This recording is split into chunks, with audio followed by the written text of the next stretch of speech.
Buongiorno e ben ritrovati con l'informazione flash di New Sicilia. Vediamo insieme i titoli più rilevanti della mattina. In apertura il blitz dei carabinieri del NAS di Ragusa che hanno effettuato stamani un accesso al Policlinico Universitario di Catania. Sequestrate numerose cartelle cliniche nell'ambito di un'inchiesta avviata dalla Procura di Siracusa, perquisizioni domiciliari e personale anche a carico di medici attualmente indagati. Riflettori puntati su presunte irregolarità in merito alla fornitura di protesi acustiche.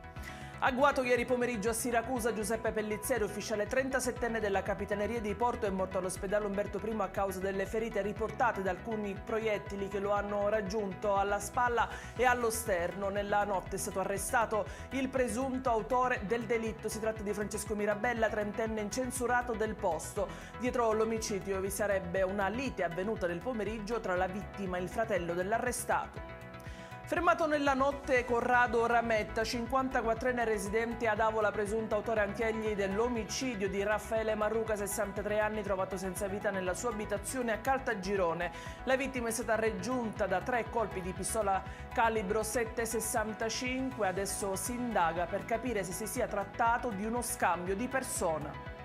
Sequestro preventivo finalizzato alla confisca per un valore complessivo di oltre 3,8 milioni di euro nei confronti di una nota società catanese operante nel settore della logistica e con sede alla zona industriale di Catania. Sono 12 i soggetti attualmente indagati.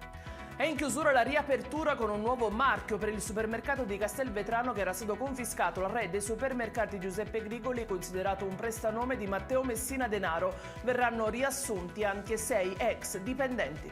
Ed è tutto per questa edizione. Io vi ricordo come sempre che i dettagli su queste notizie e molte altre li trovate sul nostro sito e sui nostri canali social. Grazie per averci seguito e a più tardi.